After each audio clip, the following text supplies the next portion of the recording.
वाहिगुरु जी का खालसा वाहिगुरु जी की फतेह। एक ओंकार सतनाम करता पुरख निर्भव निर्वैर अकाल मूरत अजूनी सैभं गुर प्रसाद। बेशुमार अथा अगंत अतुल्य जो बुलावो त्यो नानक दास बोले, जो बुलावो त्यो नानक दास बोले। परम सन्मानियो गुरु रूप साध संगत जी, आओ पावन विचारां दी सांझ करन तो पहला एक बारी फतेह दी सांझ। वाहिगुरु जी का खालसा वाहिगुरु जी की फतेह। पिछले दीवान च आपां विचार कीती सी कि आद सच जुगाद सच है भी सच नानक उसे भी सच, कि ओ एक ओंकार वाहिगुरु जेड़ा है वो आद तो लैके अंत तक सच है, हमेशा है। क्योंकि अज भी असी ये वेख्या जावे शक थानू सच ते पैंदा आ। ते जप दी आरंभता आपां कीती सी ते जिहदे विच जप दे अर्थ ने कि भाई याद, ते याद किस नूं करना? परमेश्वर नूं, रब नूं। क्योंकि हमेशा भुलदा रब ही आ। अक्सर ते संसार दे लोकां नूं सारा कुछ चेते आ, जिवें कि अमृत वचन अमृत बाणी दे कि सुत कन्या स्यों हेत वधाया, सब किछ अपना एक राम पराया। सारा कुछ अपना आ, कारोबार भी चेते आ, बीबी बच्चे भी चेते आ, सारा कुछ चेते आ, लेकिन एक रब ही भुलदा। ते जितने भी महापुरुष ने उन्होंने अज तक आण के इहो गल समझाई संसार नूं, भाई रब नूं याद करो, सच्चे नाम नूं जपो, वाहिगुरू दा जाप करो। अगे विचार आपां चल गए। अगले पहली पौड़ी शुरू हुंदी है हुण जप बाणी दी। पहली पौड़ी नूं पहलों आपां सरवण कर लईए, फिर आपां विचार करांगे। पहली पौड़ी दे बारे ये बेनती है कि इहदे च 4 पदे ने, 5वां सवाल है। आओ सरवण करिए। सोचै सोच ना होवई जे सोची लखवार, चुपै चुप ना होवई जे लाए रहां लिवतार, भुखियां भुख न उतरी जे बन्ना पुरियां पार, सैस सियानपां लख हुए तां एक न चले नाल, किव सचियारा होईए किव कूड़े टुटे पाल, हुक्म रजाई चलना नानक लिखिया नाल।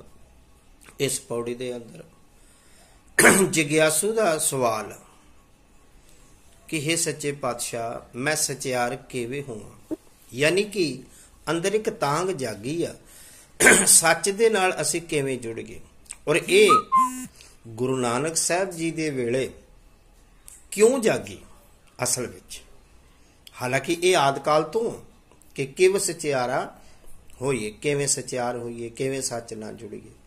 हुण सच परमात्मा है, क्योंकि जिहड़ा झूठ बोले उन्होंने झूठा कहा जाता, कूड़ का मतलब कुड़ियार कहा जाता।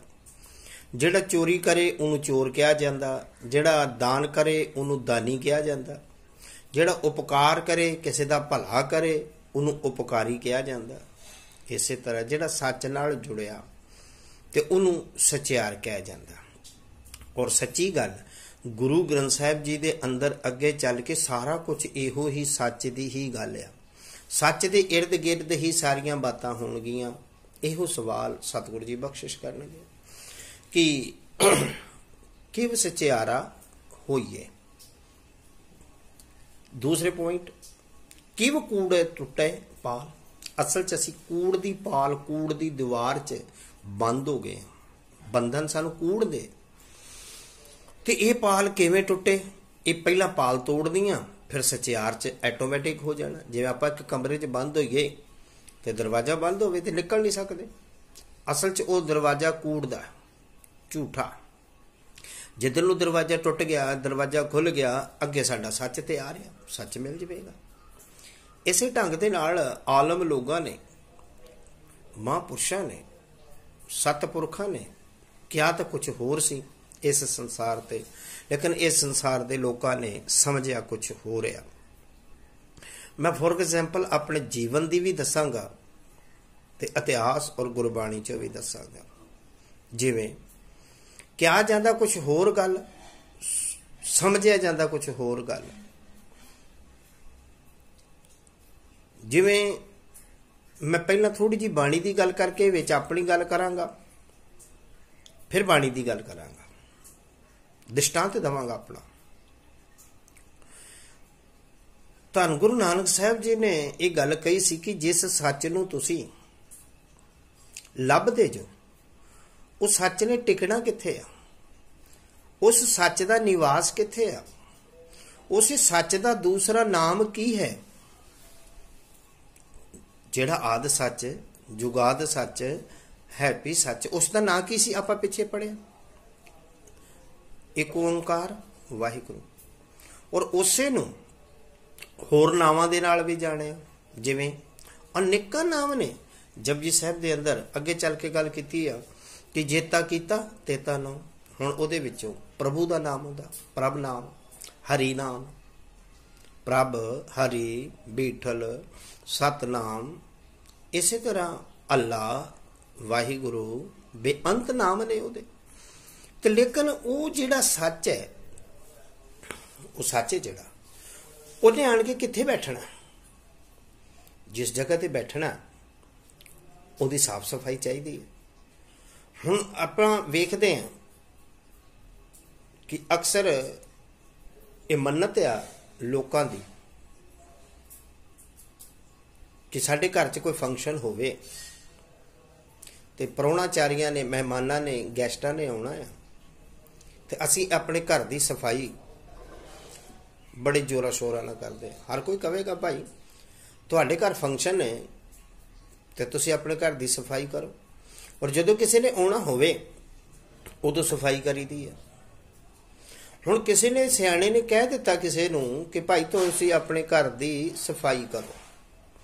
ਹੁਣ ਤੁਸੀਂ ਆਪਣੇ ਘਰ ਦੀ ਸਫਾਈ ਕਰੋ, ਜਰਾ ਸੁਣਨ ਵਾਲੀ ਗੱਲ ਹੈ ਗੁਰਮੁਖੋ। ਤੇ ਹੋਇਆ ਕੀ? ਮੇਰੇ ਵਰਗੇ ਨੇ ਬਾਹਰੋਂ ਗੇਟ ਸਾਫ਼ ਕਰਤਾ, ਬਾਹਰ ਦੀ ਦੀਵਾਰ ਸਾਫ਼ ਕਰਤੀ, ਉਹਨੂੰ ਰੰਗ ਪੈਂਟ ਵੀ ਕਰਤਾ, ਸਾਰਾ ਕੁਝ ਕਰਤਾ। ਪਰ ਅੰਦਰ ਜਿਸ ਕਮਰੇ ਦੇ ਵਿੱਚ, ਜਿਸ ਬੈੱਡ ਤੇ ਕਹਿ ਲਓ, ਕੁਰਸੀ ਤੇ ਕਹਿ ਲਓ, ਜਿਸ ਆਸਣ ਤੇ ਬੈਠਣਾ ਸੀ, ਉੱਥੇ ਉਤਰਾ ਹੀ ਖਲਾਰਾ ਪਿਆ ਆ, ਗੰਦ ਆ ਤਰ੍ਹਾਂ ਤਰ੍ਹਾਂ ਦਾ। ਇਹੋ ਕੁਛ ਹੀ ਸਾਡੇ ਨਾਲ ਹੋਇਆ ਕਿ ਧੰਨ ਗੁਰੂ ਨਾਨਕ ਸਾਹਿਬ ਨੇ ਕਿਹਾ ਸੀ ਕਿ ਉਸ ਨੇ ਬੈਠਣਾ ਆ, ਆਉਣਾ ਆ, ਤੇ ਤੁਸੀਂ ਸੁਚਮ ਤਾਂ ਕਰ ਲਓ। ਅੰਮ੍ਰਿਤ ਵਚਨ ਆਸਾ ਕੀ ਵਾਰ ਦੇ ਅੰਦਰ ਨੇ, ਸੁਚ ਹੋਵੇ ਤਾਂ ਸੱਚ ਪਾਈਏ, ਸੁਚ ਹੋਵੇ ਤਾਂ ਸੱਚ ਪਾਈਏ। ਸੁਚ, ਸੁਚਮਤਾ, ਸਫਾਈ, ਸੁਚਮਤਾ, ਸਫਾਈ ਬੜੀ ਜ਼ਰੂਰੀ ਹੈ। ਸੁਚ ਹੋਵੇ ਤਾਂ ਸੱਚ ਪਾਈਏ, ਸੁਚਮਤਾ, ਸਫਾਈ ਕਰ ਪਾਈ ਆਪਣੀ। ਅਸੀਂ ਕੀ ਕੀਤਾ ਕਿ ਜਿਸ ਜਗ੍ਹਾ ਤੇ ਵਾਸਤਵਿਕ ਸੱਚ ਨੇ, ਉਸ ਰੱਬ ਨੇ, ਉਸ ਪ੍ਰਭੂ ਨੇ ਬੈਠਣਾ ਸੀ, ਉਹ ਅਸੀਂ ਸਾਫ਼ ਨਹੀਂ ਕੀਤਾ। ਤੇ ਬਾਹਰੋਂ ਅਸੀਂ ਆਪਣੀ ਕਾਇਆ, ਸਰੀਰ, ਸਾਰਾ ਕੁਝ ਸਾਫ਼ ਕਰਨ ਲੱਗ ਪਏ। ਤਰ੍ਹਾਂ ਤਰ੍ਹਾਂ ਦੇ ਸਾਬਣ, ਤਰ੍ਹਾਂ ਤਰ੍ਹਾਂ ਦੇ ਨਦੀਆਂ ਦੇ, ਸਰੋਵਰਾਂ ਦੇ ਇਸ਼ਨਾਨ ਕੀਤੇ। ਤੇ ਪਾਣੀ ਜਿਹੜਾ ਸਾਡੇ ਤਨ ਦੀ ਮੈਲ ਧੋ ਸਕਦਾ, ਪਰ ਰੱਬ ਨੇ ਕਿੱਥੇ ਵਸਦਾ? ਰੱਬ ਕਿੱਥੇ ਵਸਦਾ? ਜਰਾ ਆਓ ਜਰਾ ਵਿਚਾਰੀਏ। ਕਿਉਂਕਿ ਜਿਸ ਆਸਣ ਤੇ ਬੈਠਣਾ, ਉਹ ਆਸਣ ਵੀ ਤੇ ਵੇਖੀਏ ਕਿਹੜਾ ਆਸਣ ਹੈ। ਸੁਖਮਨੀ ਸਾਹਿਬ ਦਾ ਇੱਕੋ ਰਹਾਉ ਆ, ਉਹਦੇ ਵਿੱਚ ਬਾਬਾ ਜੀ ਕਹਿੰਦੇ ਨੇ ਕਿ ਸੁਖਮਨੀ ਸੁਖ ਅੰਮ੍ਰਿਤ ਪ੍ਰਭ ਨਾਮ, ਭਗਤ ਜਨਾ ਕੇ ਮਨ ਬਿਸਰਾਮ।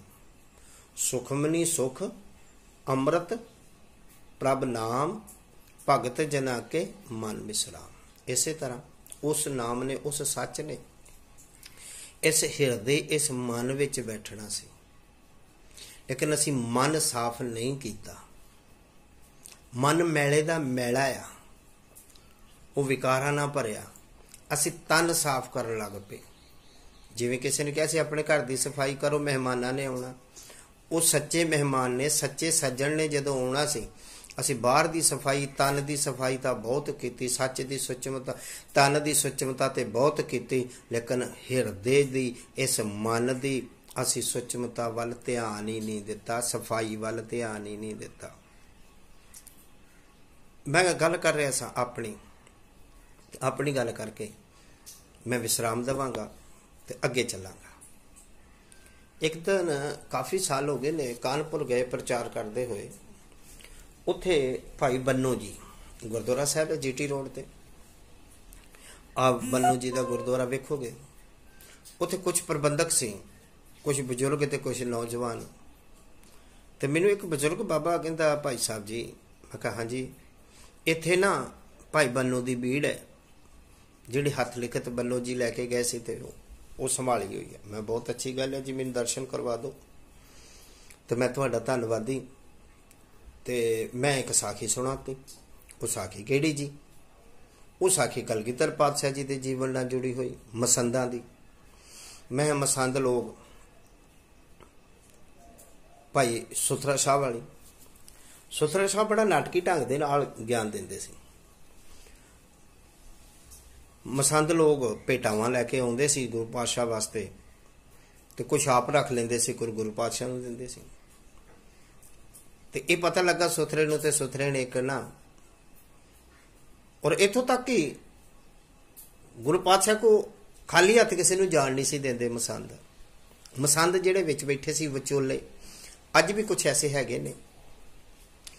इस ढंग दे नाल सुथरे साह ने एक रेते दी पंड लई, बजरी रेता मिट्टी, ते सिर ते चुक के कहंदा हट जाओ भी मैं गुरु वास्ते ना भेटा लैके आया, गुरु वास्ते भेटा लैके आया। खंडिया उन्हें जान दिता। जाके गुरु को पंड रख के पातशाह के चरणा च, ते गुरु पातशाह नूं मत्था नहीं टेकिया, गुरु पातशाह नूं सलाम नहीं की, वो पंड नूं मत्था टेकण लग पिया, मिट्टी दी पंड नूं। तो गुरु पातशाह कहंदे की भाई? कहंदा महाराज तुहाडे दर्शन ते गए हो, मैं इस पंड का धन्नवाद करा जिहदे राही आया, मैनूं ते आउण ही नहीं सी कोई दिंदा। अज भी आम करके इहो कुछ हुंदा है, गरीब नूं कोई नहीं जो पुछदा। और मैं बेनती करा, ये सच है, भावें वो दुनियावी कानून है, भावें धार्मिक कानून है, अज गरीब वास्ते कानून आ, गुंडे बदमाशां वास्ते, कोई अमीरां वास्ते कानून नहीं गा रह गया।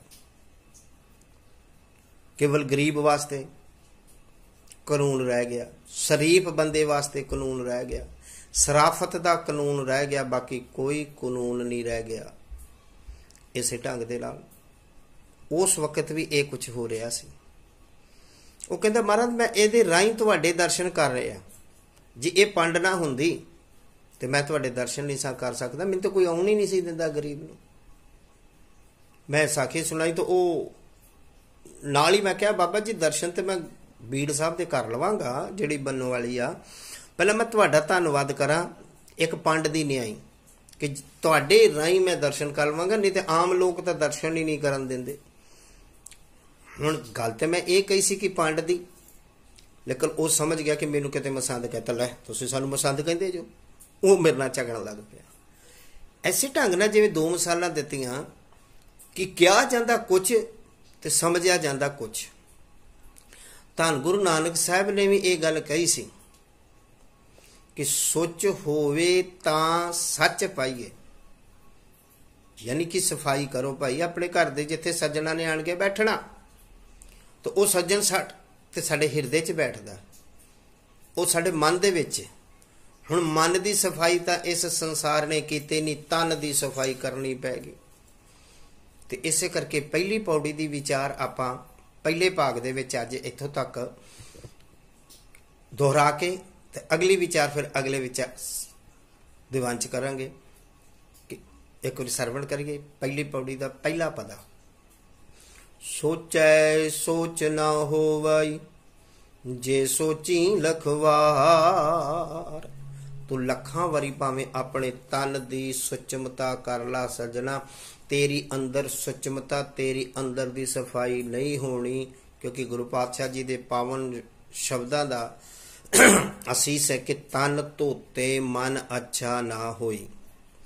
तन धोण दे नाल मन अच्छा नहीं होना। इत्थे मैं बेनती करा, सानू दो चीज़ां साडी झोली च पाईयां और इस संसार ते जोड़ा है।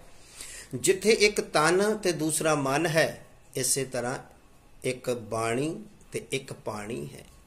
ਇੱਕ ਬਾਣੀ ਤੇ ਇੱਕ ਪਾਣੀ ਹੈ।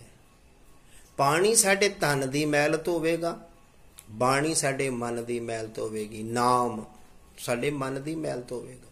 ਸਤਿਗੁਰਾਂ ਨੇ ਸਪਸ਼ਟ ਕਿਹਾ ਕਿ ਜਲ ਕੇ ਮੱਜਨ ਜੇ ਗਤ ਹੋਵੇ, ਨਿਤ ਨਿਤ ਮੈਂਡਕ ਨਾਵੇ, ਜੈਸਾ ਮੈਂਡਕ ਤੈਸਾ ਉਹ ਨਰ, ਮੁੜ ਮੁੜ ਜੋ ਨਹੀਂ ਆਵੇ। ਹੁਣ ਪਾਣੀ ਦੇ ਕਿਤਨੇ ਜੀਵ ਜੰਤੂ ਨੇ, ਉਹ ਤੇ ਫਿਰ ਸਾਫ਼ ਹੀ ਰਹਿਣ ਜੇ ਪਾਣੀ ਨਾਲ ਹੀ ਗੱਲ ਬਣ ਜਾਵੇ ਤਾਂ, ਪਰ ਪਾਣੀ ਨਾਲ ਗੱਲ ਫਿਰ ਵੀ ਨਹੀਂ ਬਣਦੀ। ਵਿਸਤਾਰ ਸਹਿਤ ਅਗਲੇ ਦੀਵਾਨ 'ਚ ਅਗਲੇ ਵਿਚਾਰ ਸਾਂਝੀ ਕਰਾਂਗੇ। ਅੱਜ ਦੀ ਇਤਨੀ ਵਿਚਾਰ ਪ੍ਰਵਾਨ। ਵਾਹਿਗੁਰੂ ਜੀ ਕਾ ਖਾਲਸਾ, ਵਾਹਿਗੁਰੂ ਜੀ ਕੀ